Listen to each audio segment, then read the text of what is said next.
La question 41, c'était une sympathique petite question de construction géométrique. Des questions de construction avec des figures planes, c'est très courant en CE1D, et on en avait eu par exemple en 2017 et en 2018. L'énoncé, très court, dit « Construis en vraie grandeur la figure ci-dessus ». Et tu as une figure, absolument pas régulière mais avec plein d'indications, grâce auxquelles nous allons pouvoir reconstituer cette figure de façon beaucoup plus régulière.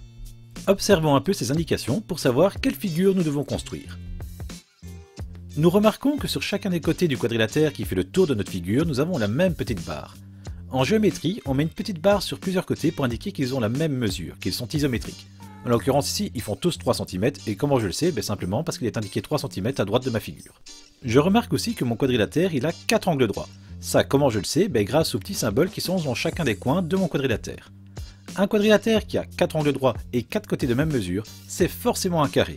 Si ça ne te parle pas, j'ai une vidéo sur les quadrilatères et je t'invite très fortement à aller la voir. Bon, je sais que je vais faire un carré, ça va, mais maintenant, intéressons-nous un peu au triangle. Mon triangle, il a 3 côtés de même mesure. Comment je le sais? À nouveau parce qu'il y a les mêmes petites barres sur chacun des côtés. Au passage, remarquez d'ailleurs que les côtés de mon triangle ont la même mesure que les côtés de mon carré, parce qu'à nouveau il y a la même petite barre sur chacun de tous ses côtés. Ces côtés font donc 3 cm. Un triangle qui a 3 côtés de même mesure, c'est un triangle équilatéral. À nouveau, si ça ne te parle pas, il y a une vidéo sur les triangles. Ok, on sait donc qu'on a un carré avec un triangle équilatéral à l'intérieur, on va pouvoir commencer à tracer. Je vais commencer par tracer mon carré et pour cela je prends mon équerre Risto. Avec sa double graduation et son rapporteur, ce sera vraiment l'idéal pour moi faire des beaux angles droits. Seulement ici mon équerre elle est un peu petite, si je trace mon carré avec l'équerre que tu as là sur l'écran tu vas pas voir grand chose, donc en premier je vais l'agrandir. Voilà, comme ça mon dessin sera beaucoup plus grand et tu verras beaucoup mieux tout ce que je vais tracer. Puisque mon carré il a des côtés de 3 cm, je commence par tracer une ligne de 3 cm. La voici. Maintenant, je vais faire pivoter mon équerre pour bien la placer perpendiculaire à ce côté et tracer le second côté, lui aussi de 3 cm.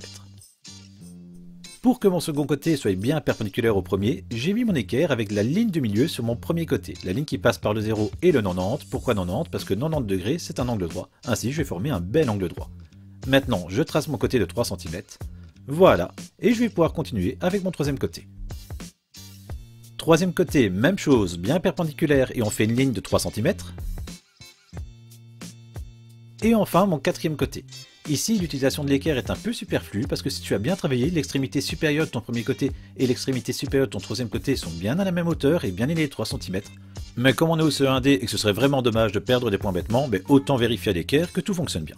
Ok, pour mon carré c'est bon, il est bien tracé, on va pouvoir passer au triangle. Pour construire un triangle équilatéral, c'est très simple. La première chose qu'il te faut, c'est l'un des côtés de ce triangle équilatéral. Ça tombe bien, ici on a la base du triangle équilatéral, le côté du bas, vu qu'en fait c'est le même côté que le côté du bas de mon carré. Ensuite, on pourrait s'amuser à construire des angles de 60 degrés à gauche et à droite de ce côté, mais honnêtement ce serait se compliquer la vie pour rien, parce que le plus simple, et de loin, c'est simplement de prendre notre compas. Voilà.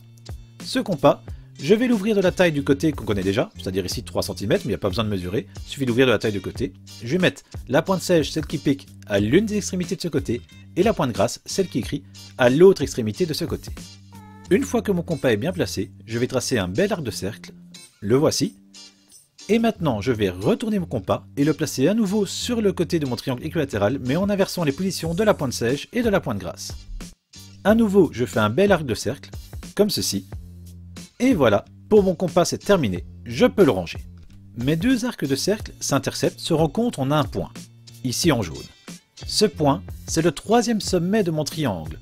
Il n'y a plus qu'à sortir son équerre, voilà, et tu peux tracer l'un des côtés manquants de ton triangle équilatéral. Je repositionne mon équerre pour tracer le troisième côté de mon triangle, voilà, et je peux à présent tracer le troisième côté de mon triangle équilatéral. Et ben voilà, on a un beau carré avec à l'intérieur un beau triangle équilatéral. On a terminé notre exercice. Au final, cette petite question de construction, c'est une question qui tourne autour de la maîtrise du geste technique. Bien placer son équerre, bien utiliser son compas.